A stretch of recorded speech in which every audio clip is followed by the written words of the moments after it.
قسط number 11 part number 2۔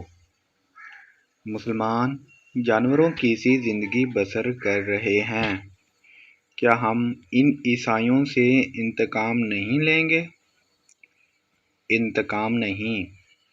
سلطان صلاح الدین ایوبی رحمۃ اللہ علیہ نے کہا، ہم فلسطین لیں گے، مگر فلسطین کے راستے میں ہمارے اپنے حکمران حائل ہیں۔ وہ چلتے چلتے رک گیا اور بولا، کفار نے صلیب پر ہاتھ رکھ کر سلطنت اسلامیہ کے خاتمے کا حلف اٹھایا ہے۔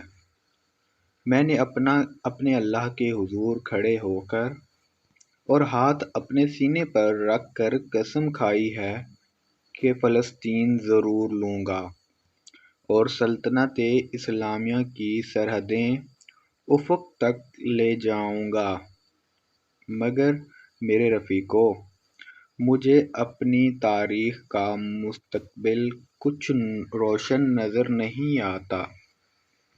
ایک وقت تھا کہ عیسائی بادشاہ تھے اور ہم جنگجو تھے۔ اب ہمارے بزرگ بادشاہ بنتے جا رہے ہیں اور عیسائی جنگجو۔ دونوں قوموں کا رجحان دیکھ کر میں کہہ رہا ہوں کہ ایک وقت آئے گا جب مسلمان بادشاہ بن جائیں گے، مگر عیسائی ان پر حکومت کریں گے۔ مسلمان اسی میں بدمست رہیں گے۔ ہم بادشاہیں آزاد ہیں، مگر وہ آزاد نہیں ہوں گے۔ میں فلسطین لے لوں گا، مگر مسلمانوں کا رجحان بتا رہا ہے کہ وہ فلسطین گنوا بیٹھیں گے۔ عیسائیوں کی کھوپڑی بڑی تیز ہے۔ 50,000 سودانی لشکر کون پال رہا تھا؟ ہماری خلافت اپنی آستین میں ناجی نام کا سانپ پال رہی تھی۔ میں پہلا امیر مصر ہوں جس نے دیکھا ہے کہ یہ لشکر ہمارے لیے نہ صرف بیکار ہے بلکہ خطرناک بھی ہے۔ اگر ناجی کا خط پکڑا نہ جاتا تو آج ہم سب اس لشکر کے ہاتھوں مارے جا چکے ہوتے یا اس کے قیدی ہوتے۔ اچانک ہلکا سا زناٹا سنائی دیا اور ایک تیر صلاح الدین ایوبی کے دونوں پاؤں کے درمیان ریت میں لگا۔ جدھر سے تیر آیا تھا اس طرف سلطان صلاح الدین ایوبی کی پیٹھ تھی۔ سالاروں میں سے بھی کوئی ادھر نہیں دیکھ رہا تھا۔ سب نے بدک کر اس طرف دیکھا جدھر سے تیر آیا تھا۔ ادھر نوکیلی چٹانیں تھیں۔ تینوں سالار اور صلاح الدین ایوبی دوڑ کر ایک ایسی چٹان کی اوٹ میں ہو گئے جو دیوار کی طرح عمودی تھی۔ انہیں توقع تھی کہ اور بھی تیر آئیں گے۔ تیروں کے سامنے میدان میں کھڑے رہنا کوئی بہادری نہیں تھی۔ شداد نے منہ میں انگلیاں رکھ کر زور سے سیٹی بجائی۔ محافظ دستہ رکاب تھا۔ ان کے گھوڑوں کے سرپٹ سنائی دیے۔ اس کے ساتھ ہی تینوں سالار اس طرف دوڑ پڑے جس طرف سے تیر آیا تھا۔ وہ بکھر کر چٹانوں پر چڑھ گئے۔ چٹانیں زیادہ اونچی نہیں تھیں۔ صلاح الدین ایوبی بھی ان کے پیچھے گیا۔ ایک سالار نے اسے دیکھ لیا اور کہا، سلطان، آپ سامنے نہ آئیں، مگر سلطان ایوبی رکا نہیں۔ محافظ پہنچ گئے۔ صلاح الدین ایوبی نے انہیں کہا، ہمارے گھوڑے یہیں چھوڑ دو اور چٹانوں کے پیچھے جاؤ۔ ادھر سے ایک تیر آیا ہے، جو کوئی نظر آئے اسے پکڑ لاؤ۔ سلطان ایوبی چٹان کے اوپر گیا تو اسے اونچی نیچی چٹانیں دور دور تک پھیلی ہوئی نظر آئیں۔ وہ اپنے سالاروں کو ساتھ لیے پچھلی طرف اترا اور ہر طرف گھوم پھر کر اور چٹانوں پر چڑھ کر دیکھا۔ کسی انسان کا نشان نظر نہ آیا۔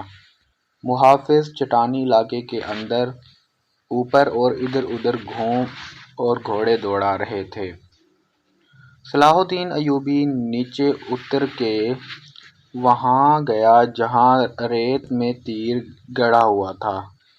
اس نے اپنے رفیقوں کو بلایا اور تیر پر ہاتھ مارا، تیر گر پڑا۔ سلطان ایوبی نے کہا، دور سے آیا ہے اس لیے پاؤں میں لگا ہے، ورنہ گردن یا پیٹھ میں لگتا۔ ریت میں بھی زیادہ نہیں اترا۔ اس نے تیر اٹھا کر دیکھا اور کہا، سلیبیوں کا ہے، حشیشن کا نہیں۔ سلطان کی جان خطرے میں ہے، ایک سالار نے کہا، اور ہمیشہ خطرے میں رہے گی۔ صلاح الدین ایوبی نے ہنس کر کہا، میں بحیرہ روم میں کفار کی 2 کشتیاں دیکھنے نکلا تھا جو ملاحوں کے بغیر ڈول رہی ہیں، مگر میرے عزیز دوستو، کبھی نہ سمجھنا کہ صلیبیوں کی کشتی ڈول رہی ہے۔ وہ پھر آئیں گے، گھٹاؤں کی طرح گرجتے آئیں گے اور برسیں گے بھی، لیکن وہ زمین کے نیچے سے اور پیٹھ کے پیچھے سے بھی وار کریں گے۔ ہمیں اب صلیبیوں سے ایسی جنگ لڑنی ہے جو صرف فوجیں نہیں لڑتیں۔ میں جنگی تربیت میں ایک اضافہ کر رہا ہوں۔ یہ فن حرب و ضرب کا نیا باب ہے، اسے جاسوسوں کی جنگ کہتے ہیں۔ سلطان صلاح الدین ایوبی تیر ہاتھ میں لیے گھوڑے پر سوار ہو گیا اور اپنے کیمپ کی طرف چل پڑا۔ اس کے سالار بھی گھوڑوں پر سوار ہو گئے۔ ان میں سے ایک نے سلطان کے دائیں طرف اپنا گھوڑا کر دیا، ایک نے بائیں کو، اور ایک نے اپنا گھوڑا اس کے بالکل پیچھے اور قریب رکھا تاکہ کسی بھی طرف سے تیر آئے تو سلطان صلاح الدین ایوبی تک نہ پہنچ سکے۔ صلاح الدین ایوبی نے اس تیر پر ذرا سی بھی پریشانی کا اظہار نہ کیا جو کسی نے اسے قتل کرنے کے لیے چلایا تھا۔ اپنے رفیق سالار کو اپنے خیمے میں اٹھائے ہوئے وہ بتا رہا تھا کہ جاسوس اور شب خون مارنے والے دستے کس قدر نقصان کرتے ہیں۔ وہ کہہ رہا تھا کہ میں علی بن سفیان کو ایک ہدایت دے چکا ہوں، لیکن اس پر عمل درآمد نہیں ہو سکا کیونکہ فوراً ہی مجھے اس حملے کی خبر ملی اور عمل درآمد ادھورا رہ گیا۔ تم سب فوری طور پر یوں کرو کہ اپنے سپاہیوں اور ان کے عہدیداروں میں سے ایسے افراد منتخب کرو جو دماغی اور جسمانی لحاظ سے مضبوط اور صحت مند ہوں، باریک بین، دور اندیش، قوت فیصلہ رکھنے والے، جاں باز قسم کے آدمی چنو۔ میں نے علی کو ایسے آدمیوں کو جس کی صفات بتائی تھیں، وہ سب سن لو۔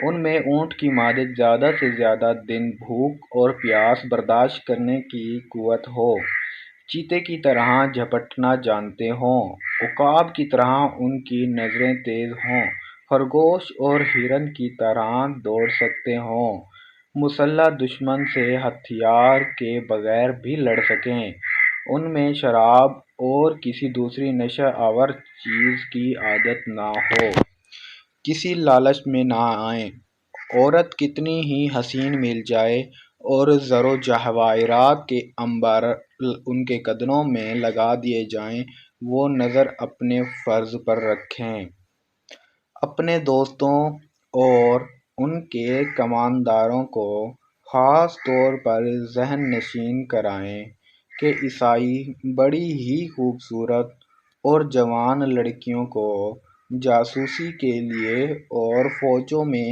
بے اطمینانی پھیلانے کے لیے اور عسکریوں کو جذبے کے لحاظ سے بیکار کرنے کے لیے استعمال کر رہے ہیں۔ میں نے مسلمان میں یہ کمزوری دیکھی ہے کہ عورت کے آگے ہتھیار ڈال دیتے ہیں۔ میں مسلمان عورت کو اس مقصد کے لیے دشمن کے علاقے میں کبھی نہیں بھیجوں گا۔ ہم عصمتوں کے محافظ ہیں، عصمت کو ہتھیار نہیں بنائیں گے۔ علی بن سفیان نے چند ایک لڑکیاں رکھی ہوئی ہیں، لیکن وہ مسلمان نہیں، اور وہ عیسائی بھی نہیں، مگر میں عورت کا قائل نہیں۔ محافظ دستے کا کمانڈر خیمے میں آیا اور اطلاع دی کہ محافظ کچھ لڑکیوں اور آدمیوں کے ساتھ لائے ہیں۔ سلطان ایوبی باہر نکلا، اس کے 3 سالار بھی ساتھ تھے۔ باہر 5 آدمی کھڑے تھے جن کے لیے چگے دستاریں اور ڈیل ڈول بتا رہی تھی کہ تاجر ہیں اور سفر میں ہیں۔ ان کے ساتھ 7 لڑکیاں تھیں، ساتوں جوان تھیں اور ایک سے ایک بڑھ کر خوبصورت۔ ان محافظوں میں سے ایک نے، جو سلطان پر تیر چلانے والے کی تلاش میں گئے تھے، بتایا تھا کہ انہوں نے تمام علاقہ چھان مارا، انہیں کوئی آدمی نظر نہیں آیا۔ دور پیچھے گئے تو یہ لوگ 3 اونٹوں کے ساتھ ڈیرا ڈالے ہوئے تھے۔ اگلی قسط اگلی ویڈیو میں دیکھیں، اور مزید اس طرح کی ویڈیوز دیکھنے کے لیے ہمارا چینل سبسکرائب کر لیں۔ آپ کے تعاون کا شکریہ۔